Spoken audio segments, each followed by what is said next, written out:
ሰላም። በጠዋት ከእንቅልፋችሁ ነቅታችሁ ቡና ፉት ትላላችሁ። ከዛስ በኋላ ከ1-2 ሰዓት በኋላ ደግሞ ድካምና እንቅልፍ ማዛጋት ይመጣል። እንግዲያውስ አንድ ነገር ልንገራችሁ። ከእንቅልፋችሁ ልክ እንደነቃችሁ ኮርቲሶል የሚባል ሆርሞን ይለቀቃል። ይህም ከአድሬናል ግላንድ ከሚባለው ነው የሚለቀቀው። ልክ ከኩላሊታችሁ ከፍ ብሎ ነው የሚቀመጠው። ይሄ ኮርቲሶል ጥቅሙ ምንድን ነው? ጥቅሙ ልብ ምት እንዲጨምር፣ ደም ግፊት እንዲጨምር ያደርጋል። ከዛም አልፎ ደግሞ ግሉኮስ የሚባለውን ወደ ደም ስራችሁ በአንድ ጊዜ እንዲለቀቅ ያደርጋል። ልክ ከእንቅልፋችሁ እንደነቃችሁ። ይሄም ምን ይረዳል? ጉልበት እንዲሰጣችሁ። ምክንያቱም ገና ከእንቅልፋችሁ መንቃታችሁ ስለሆነ ለምታደርጉት ነገር ሁላ ኃይል እንዲሰጣችሁ ይረዳል። እና ይሄ ኮርቲሶል በጣም የሚጨምረው ልክ ከእንቅልፋችን እንደነቃ ነው። ሀይ ይሆናል። ቢያንስ 1 ሰዓት ግፋ ቢል 1:30 እስከ 2 ሰዓት ድረስ ሀይ ሆኖ ይቀጥልና ከዛ ኋላ መውረድ ይጀምራል።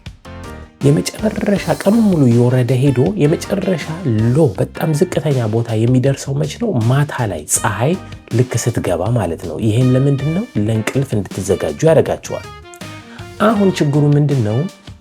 ይሄ ኮርቲሶል ልክ ከእንቅልፋችሁ ስትነቁ ሀይ በሆነበት ሰዓት ኖርማሊ ተነስታችሁ ቡና በነቃችሁ በ1 ሰዓት 1:30 ውስጥ ቡና የምትጠጡ ከሆነ ይሄ ቡናው ከዚህ በላይ እንደገና ሀይ ያደርጋችኋል፣ ይበልጥ ጉልበት ይሰጣችኋል እና ያነቃቃችኋል።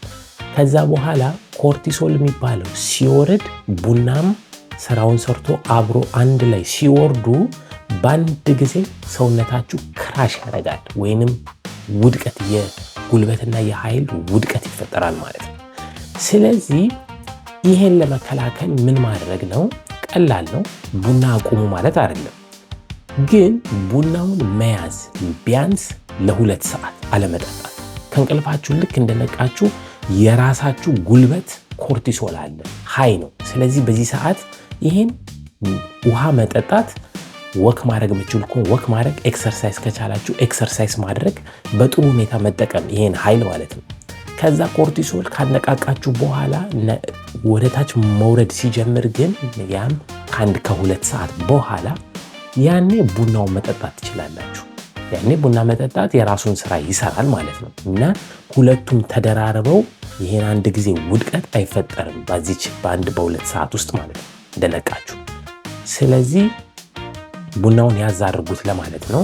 እንደነቃችሁ ግን ውሃ ብቻ ጠጥታችሁ ኤክሰርሳይዝ ብታደርጉ ለእናንተ ይጠቅማል ማለት ነው። በተጨማሪ የጤና ምክሮች እኔን መከተል እንዳትረሱ። በሚቀጥለው እስክንገናኝ ባይ ባይ።